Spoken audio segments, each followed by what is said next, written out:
you were to level one criticism at the original Ford Ranger Raptor, it was that its diesel engine probably didn't have enough power or performance. Well, this is the all-new second generation Ranger Raptor, and Ford hasn't just sprinkled a few extra herbs underneath there. It now has almost twice as much grunt as before. So the 3-litre V6 turbocharged petrol engine now has 292 kilowatts.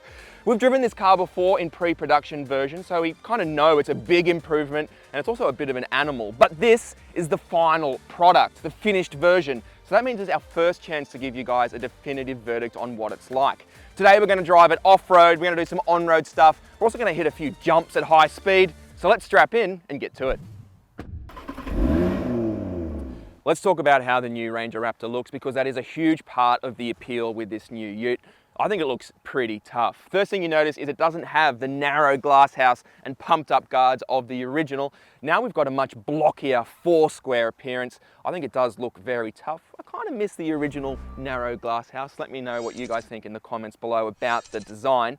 Now, the reason Ford couldn't go any wider with this generation of Ranger Raptor is because this is already the widest car that can fit down the production line in Thailand. So that's a bit of trivia for you. At the front here, we also get a huge Ford grille, as you'd expect, like the original. But the big key visual distinction are these new headlight designs, a C-clamp design. I think it looks pretty cool. And the headlights themselves, LED headlights, are very clever. So they have matrix technology in there that can actually mask out cars coming towards you, so you don't have to dip down from high beam. That's useful. Another thing to point out, all of the panels here at the front are now made from steel. The original had sort of the front wings made of a composite material. That's because it had to get sort of around the complicated headlight design. But now that this car is bigger, it's got the wider glass house, that's no longer needed. This car is actually a little bit heavier than the original, but it now has the power and performance to make up for it. Underneath there is a new 3-litre turbocharged V6, 292 kilowatts, 583 Newton meters. And that means even though this is a big, heavy dual cab ute, it'll go from 0 to 100 in just over 6 seconds. So that means at the lights, you could probably drag away most hot hatches. Wheels are 17 inches, same as the original Raptor, and the tyre spec is also identical, but this particular example has the optional beadlock wheel. You're gonna have to do some pretty hardcore off-roading to really make use of that, because if you don't, one thing to keep in mind is that these beadlock wheels are about 4 kilograms heavier per corner, so that's going to change your unsprung mass pretty dramatically. Behind there, brakes. So the hardware for the braking system is identical to the original Raptor. Disc brakes all round, but it's now gone to an electronic brake booster, and that has completely transformed how this car feels on the brake pedal. Down the side, we get side steps as standard with a Raptor logo embossed there. This car also has the optional sticker pack. I would totally tick that. And as for color, this is the brightest color in all of the palette. It's code orange. Around the back, you get the same larger tray as the regular Ranger because the wheelbase has grown a little bit. That's nice and handy, but the big news around the back is the new exhaust. So we've got twin exhausts, one on either side. It's now finished in silver. Originally, the car had it finished in anodized black, but production version gets silver tips. It has 4 different modes, the loudest and best of which is Baja mode. So let's jump in, give it a rev, see what it sounds like.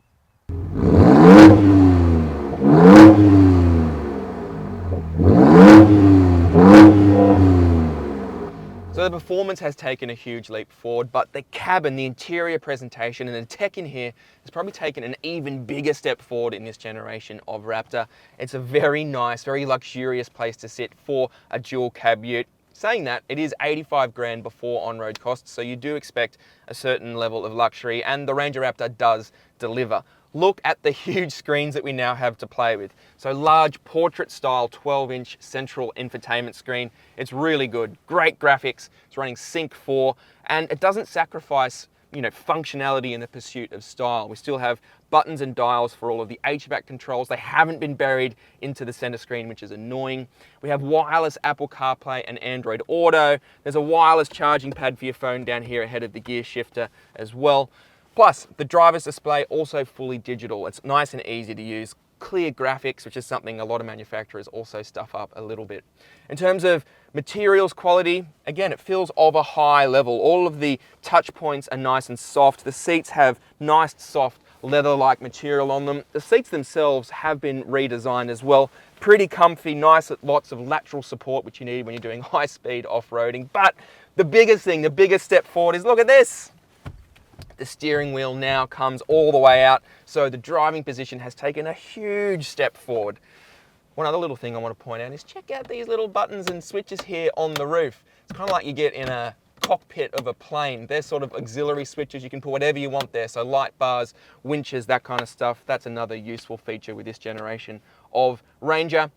One thing to be mindful of, the back seat.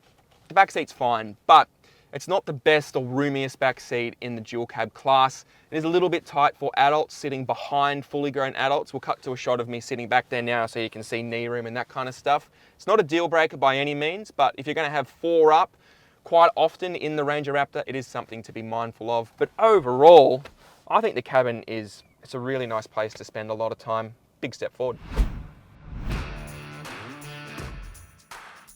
So it's angrier to look at and nicer to sit in.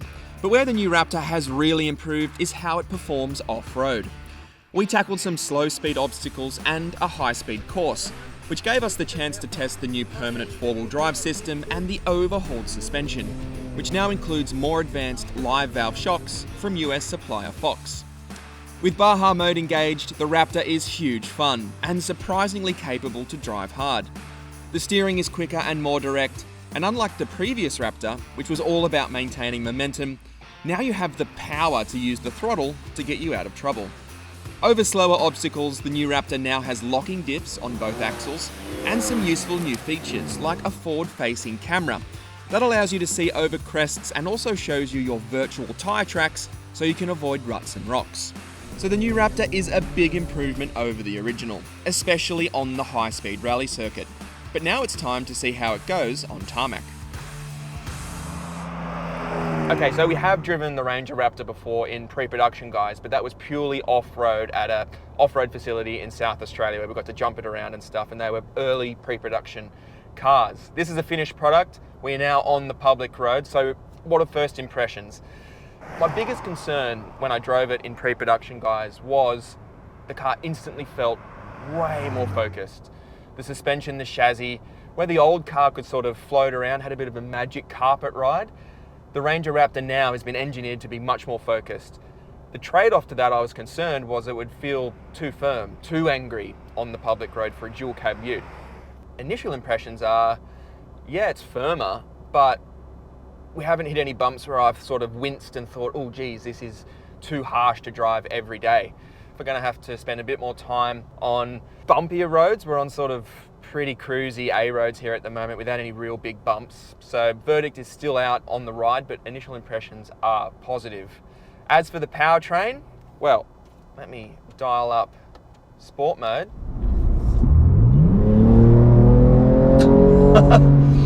We have a lot more performance on tap, and the response from the engine is quite impressive as well. Kicks down easily, 10-speed automatic is a good companion. Probably the biggest compliment you can pay to the auto is you don't really notice it doing its thing. Previously, 10-speed auto in a Ranger in particular kind of felt like it was hunting around a little bit. This one is calibrated much more expertly for sort of smooth progress. It kind of fades into the background. You don't feel it hunting around for gears.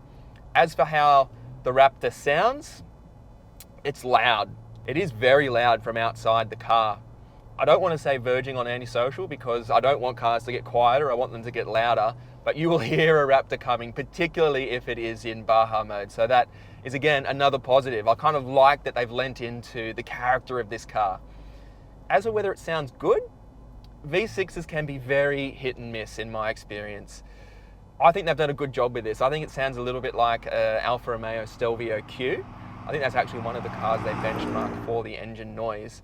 And they actually said this morning that when they had the original exhaust design for the Raptor, it sounded terrible.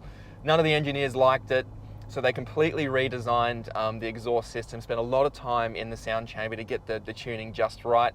I think it sounds really good. Sometimes you can get a bit of resonance or raspiness even in the mufflers back there.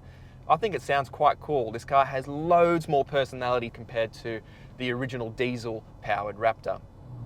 The other thing you notice straight off the bat is you are located much more naturally in the car now. So the original Ranger Raptor, the steering wheel didn't have any reach adjustment for the column. But the seating position in this new car it's really good actually. I have no complaints. I'm located exactly where I want. The seat design itself is all new. Lots of lateral support there.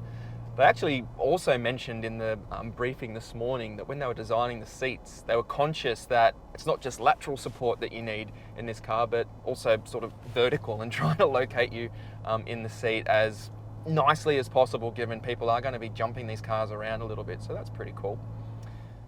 The other thing you notice immediately is just the weighting of all the controls. Everything is much more immediate. So as soon as you put any kind of angle into the steering, there's none of that vagueness that the old Ranger had.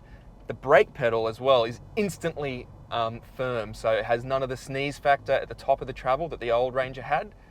Feel a little bit jerky to begin with, but once you sort of become accustomed to where the travel is, it's a really nice pedal to use on the public road. The other thing that you have to wrap your head around quite quickly when you jump in the car is just the sheer level of customization available. I'm not just talking the digital dash, I'm talking all of the drive modes. So I think we have 7 or more to contend with on this rotary switch here on the center console. That dial is probably going to get more work than any other part on the car, except for maybe the traction control button. You can also have an extra layer of configurability by these sort of hotkeys here on the steering wheel. I really like that. It allows you to sort of go into a mode like Baja or Sport, but then you can further customize it. You've got a button here for steering, which has 3 different settings. You've got a button for the suspension, which again has 3 different settings, the exhaust. And then once you find the right mix of settings that you like, you can save that individual setting here with this Raptor button here on the steering wheel, which is an R logo. So that's a little hotkey that you can press whenever you want to have a bit of fun. You go straight to your desired set of drive modes. And the good thing is that as you sort of grow with the Raptor, you start to learn that I prefer it in 2 high instead of 4 auto, or I want the noisy exhaust and the soft dampers. You can sort of tweak that on the fly. So your personal preferences, the car can grow with you and you can change them as you start to learn more about your Ranger Raptor, which is a useful feature. The rest of the cabin, I mentioned earlier, I think it is a really nice place to spend time now. I kind of like the code orange flashes that you have here at the 12 o'clock position on the steering wheel, around the air vents, even on the side bolstering of the seats. I think it's a nice sort of way to personalize the car without being too over the top. All of the other materials, you've kind of got this like suede-y, almost Alcantara-like material here on the door.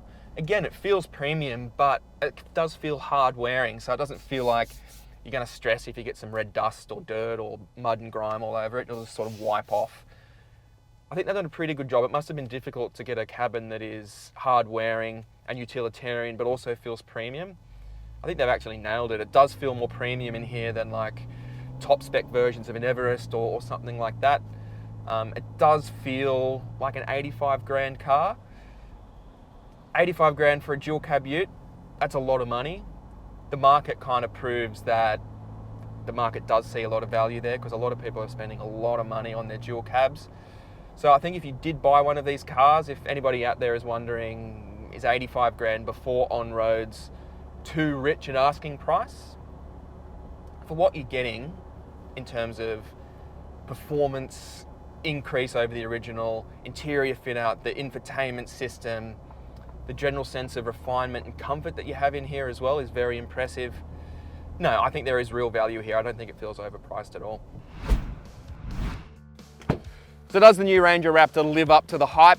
Absolutely. It's not only more powerful, sounds better, and is way quicker off-road, it's also more comfortable. The interior has taken a big step forward as well. And this thing can cope with more punishment off-road than any other production vehicle I know of. It's pretty incredible what it can do when it lands from jumps. The Ford Australia team has done a really, really good job with this thing. My only request is if you buy one, please at least take it off-road properly and do some high-speed running, maybe even hit some jumps so that you know exactly what your dual cab ute can actually do.